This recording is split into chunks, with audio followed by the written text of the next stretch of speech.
Hey guys, welcome to another episode of Imagine Flavours. So, you might be wondering, we have a guest over here. So, this is Harry. He's my good friend and also my mentor when it comes to photography. So, bro, introduce yourself. Huh? Why? Yeah, You need, our guests need to know, bro. People need to know. It's my point. Hub has to bring his mentor into this show. Yeah. Viewership low. We need his followers to view us as well. No, my name is Harry. This year 40. So very to say. Yeah, we never say our age also. Yeah. Unless you want to matchmake lah. No. These are not matchmaking video.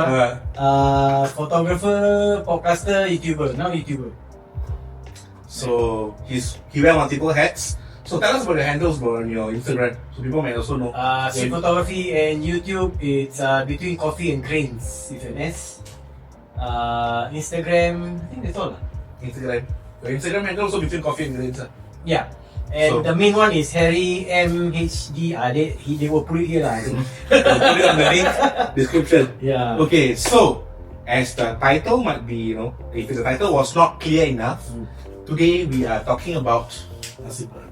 yeah, Yeah. in case you don't see this, you didn't read the title, They really fed me. And how's the food? food was really good. I hats off to Hub for preparing and cooking also. Yeah. So we thought let's up the game a bit and go ahead and prepare the food. So we didn't really buy from, yeah. We also didn't really went to a store to buy. Yeah, so you might be wondering, he was asking how long you took to cook this, how long you cook that.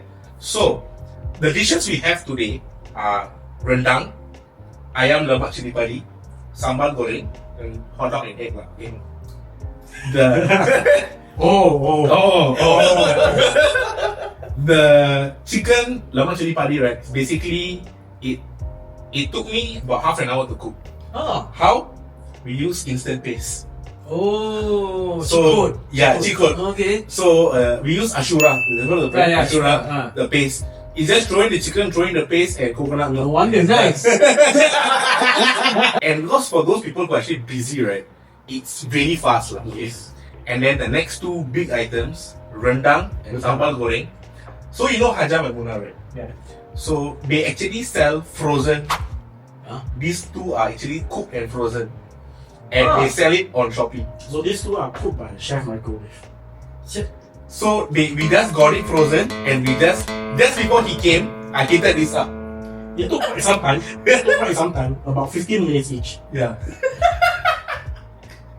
He was like, rendang kah you cook? Yes. Wow, Malay food all need to, the thing all blend from scratch, then marinate lah. But it's true. The way they all wayang, But It's not wrong. Just that the one grinding, marinating is not us. yeah. So basically that's how we did the dishes lah. So this was just so that we have something to put it there while we're talking about today's main topic, which is about Nasi Padang. yeah, and maybe to air out the grievances. You wanna ask the question? Yeah. Why Why is Why Chinese expensive, always? Yeah. For what I know, right, ingredient plays a part, Okay. preparation also plays a part, and also right, that halal cert also plays a part. Okay, but if you talk about halal cert, right, like for Muslim-owned businesses, they don't really have to apply for halal cert. But the ingredients from the Yes. shop, So The certification. Let's not put the. certification, yes lah. Like I usually I've seen bigger restaurants, they prominently display the halal certification. I'm not sure whether because it's not Muslim owned or because from what I understand is that if you're Muslim owned, you don't have to get a certificate, even if it's a big restaurant. Oh. So the criteria is to be Muslim owned. So if it's a Muslim owned, okay, and you can clearly see like inside all Muslim. So and then they still put a cert. It's more of like I put the cert so that I can charge you more. Not really actually. It's like actually for them they display the cert is because some people they won't know who the owner is. They will still question. And they would prefer having all the yeah. stuff. They would prefer having the cert there to be comfortable to eat there lah. So some businesses will just go ahead and get it. Like, although it's not a requirement, but just to give the ease of heart for people for eating lah. Yeah, but actually apart from the halal certification, right, let's talk about just normal coffee shop. Do you think at this day and age, right, branding plays a part. Like you were talking just now, Hajar Maimuna. Ah, Hajar Maimuna, the brand already so many years. Yes. So if you compare that to normal coffee shop, definitely, It definitely. plays a part, but I think like if I already know I'm going to Hajat Maimuna or big restaurants, expectation. I would expect to pay Yeah, like, a premium. Yeah. that amount of money. But when I was much younger, and then you know, student, you don't have your daily budget. Yeah. It's not that high, right? I've eaten at a Malay store at the school. Okay, at certain polytechnic. Okay, let's not say which one. Don't say out. At a certain Malay store. Ah. I really like their food, okay, because like I like to go and order some of their like Malay dishes. Like they have sambal goreng. Back then I still didn't know what it was. So usually I would just get sambal goreng, chicken, and then the brinjal, balado. Bloody, yeah.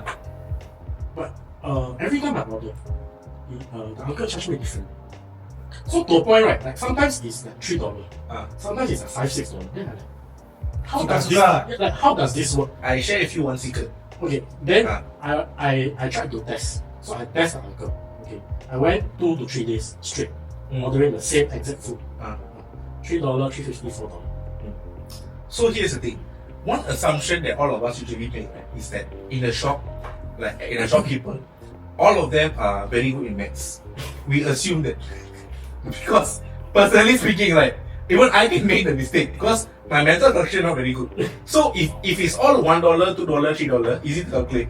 But sometimes they price it as 80 cents, 70 cents, 60 cents. So when you add $4, I think 480 could be the case lah. Could be the case, right?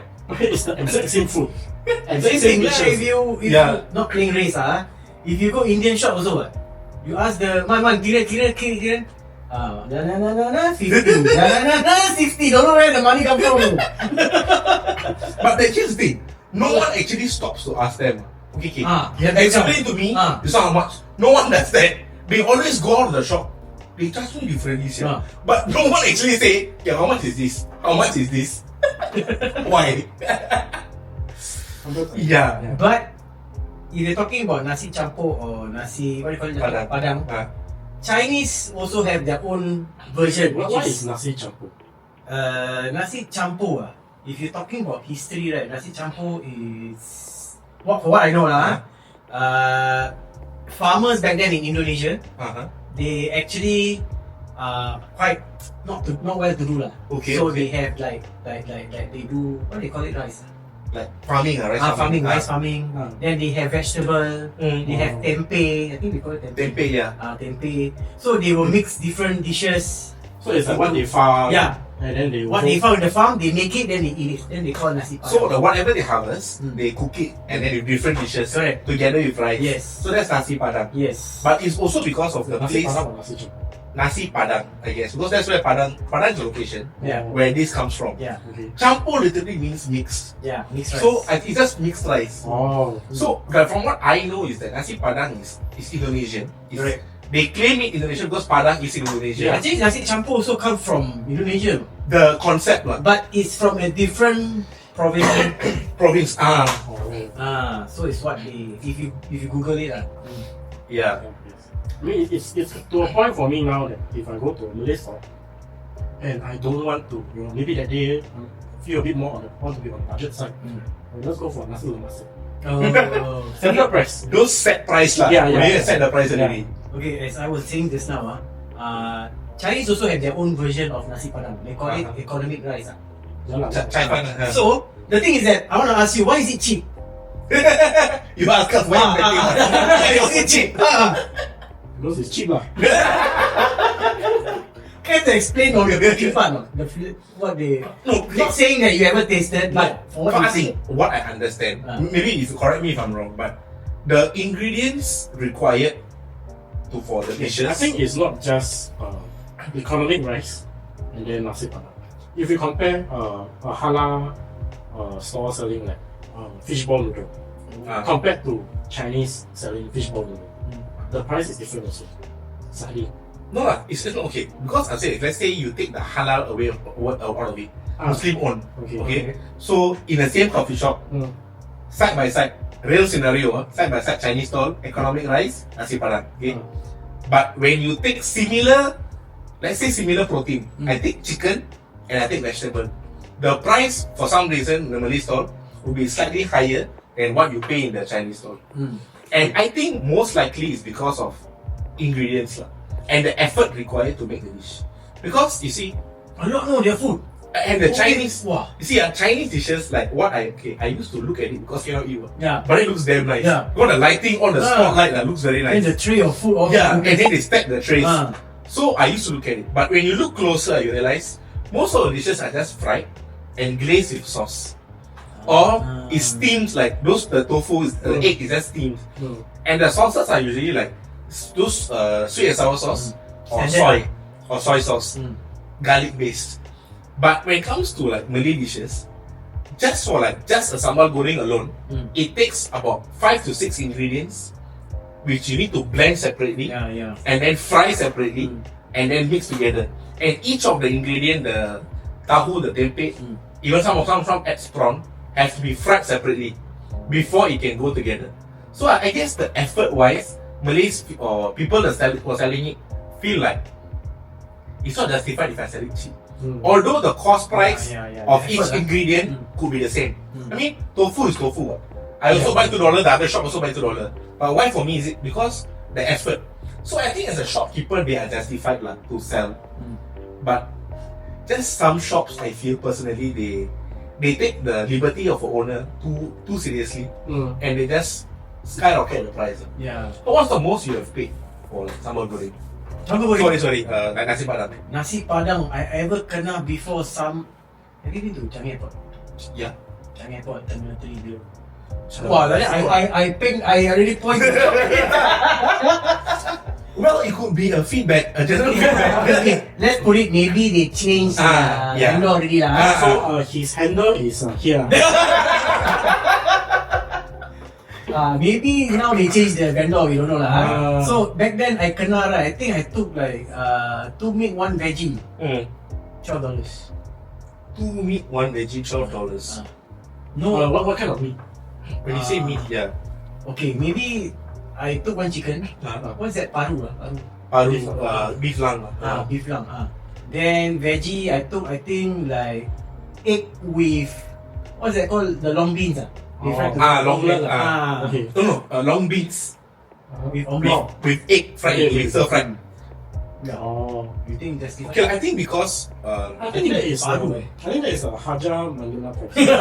yeah. Well, because I've had it like quite recent. Because I still go back, but it's Haja Manila. No, but I see, The quality is. I think the difference comes when you say 2 meat, 1 veg, right? For shops, they set all proteins as a certain price. Obviously, mutton or beef is more expensive. Chicken is cheaper. But paru is, I find it as a very grey area. Yeah. Because for us, paru is like a side, but it's nice to have. But It's shopkeepers, never a main ingredient. but shopkeepers count it as a protein. Because beef. Yeah. So to them, it's like if you take chicken, I want to charge you 4. You take beef, I want to charge you 4. Yeah. It's also 4. When paru come in, Yeah. Additional. So it's really it's like what you consider as main, whether they also consider as main or not. And what you think side, do they also take it as a side? Like sambal goreng to me has always been veggie. Yeah. Yeah. Right. But most For shops some reason, right? they don't count it as veggie. Yeah. So there was this one time I was buying at this shop, Malay store, Malay food. Like also mixed rice. Yeah. Then when I ordered nasi padang, when I ordered sambal goreng to add on to my nasi lemak set, the sambal goreng itself cost $3. The nasi lemak set itself cost $3. Then it's $1 plus already. I have another set which is also nasi lemak. Then I added paru. Also $3.50. Paru. So paru and sambal goreng they charge the same price. Yeah. Okay. So you say this one. Maybe they use a lot of ingredient, a lot of process. But the paru was just better and fried. Yeah. No, but paru I can understand because to them it's meat. It's meat, right? But to me, sambal goreng I've always seen it as vegetable. Yeah. Because it's tempeh and tofu Yeah. and long beans lah. But for some reason they count it as a protein, like meat lah. I mean, technically not wrong. Tofu is protein, but that's not for us lah. Yeah lah. Protein doesn't mean meat. Yeah. So if you saying that paru and this one right is 350, so which one is which? Are they veggie or meat? That's the thing. Are you charging them as meat or are you charging them as vegetable? But I think to summarize the topic of like, so why is it expensive, right? I think the best thing that we should have been doing, but none of us do, is we don't ask the price of the item before we eat. You think about it. I say it's Have you ever? Like ask them this one much, this one much. Wouldn't that be a waste I of have time? but by right, when you complain end of it, oh they charge me so much. Then you say the food all put already. But technically it's a practice that we don't do because spicy, right? But you can do. You can ask them how much is this? If I was the guy queuing behind, I'll be judging the guy asking. Yeah. So because of being afraid of being judged, like no one do it. We will just like that. Yeah. Sometimes actually some shops, right? Like my workplace on top, they have a list of Correct. all the ingredients they sell and and the how price. much they see. But for some reason, we all blind to that. I will also never look at it, and then I will still choose. I want this one. And every time they tell me the price, I'll be shocked. So expensive. Yeah. But I guess Nasi Padang is a very mysterious thing to a lot of people. There's a lot of version in the world because of Nasi Padang. I mean, even for Indians, there's Nasi Kandar. Nasi Kandar, yes, Indian Muslim. Oh yeah, it's literally the same thing. I paid 51 ringgit For Nasi for a Kandar. plate of nasi kandar. Okay, to be fair, there's chicken, there's mutton, there's prawn. Oh. Then there's 2 vegetables. And if you take lamb shank, or you don't need to say lah. Some of them have lamb shank Got inside. sotong, yeah? Yeah, the full one. It's a bit stressful when you go and order nasi kandar Why? because they will recommend. And then Oh. expensive one. Yeah. Of course. Hey, sotong fresh. That one is business strategy lah. Yeah. Can't say. Same lah, and there's salty food. Give you a lot of drinks to order. Yeah, it's like every nasi padang store or whatever. You choose one and then nagi. When you hear the Yang word lagi like Yeah. challenging you. Oh, you want to challenge me? I got money I never thought of it that way. But I think psychologically, like you want to say enough lagi. Oh, yeah. Why not, right? Yeah, lagi. Somehow you assure yourself you can do it. Yeah. How naive we've been. Yeah. But I guess that's how we like end up paying a lot. No, but some shops, like those high-end coffee shops, I'm talking about like Food Republic, where it's only in those high-end malls, right? Their rental is crazy, bro. Yeah. They pay a hell lot for rental, and if you don't sell this for high price, you will never recuperate the amount you are paying for rental. Cannot break even, huh? Yeah. And I think some places are also meant for tourists. Like it's simple lah. For tourists, it's this spot, and that's the best place to charge. And you can't say, oh, you're unfair to tourists. Location, We go other countries also same. If we are tourists, they charge us. Yeah. So I guess that is universally understood lah. Yeah. So why today we brought Harry as a guest is because real main. That's one thing only he can do. I'm Malay. We don't want to get cancelled, so we don't say. He say. Yeah. We didn't force him. Yeah. We didn't force him. Yeah, so I mean he would know more about the dishes. Yeah. And we just generally wanted to cover the topic of why is it expensive lah, or why people perceive it as expensive lah. So I guess with that we have concluded this episode. So what do we take away from here? Order set meal. Nasi ambeng set 550. Okay, set. And if you really have to, if you really on a budget, just be thick skin and ask them how much is this before you order. You as a shopkeeper, you're obliged to tell. Customer service. Yeah. Don't be too intrusive also lah. Yeah, no. You ask the thing that you want to buy. Like, Yeah, like- don't ask everything in the how much. What you want? Oh, no one. Yeah. So I guess guys, we have come to the end of today's episode where we covered extensively about Nasi Padang as well as personal opinions and a lot of stories shared. So do keep on. Represent our channel. Yeah. And also disclaimer. When we're talking about Haja Maimuna, Ashura Pace, all that, not sponsored. Okay? We would love if you want to sponsor. Yeah, we are always open for sponsors, but we actually paid to buy Whether this. you're Hajjah Mamina or Yeah. any other Nasi Padang shop that you want Yes. to compete in the industry, Find us. find us. So with that, thank you for watching and catch you another episode of Imagine Flavors. Bye.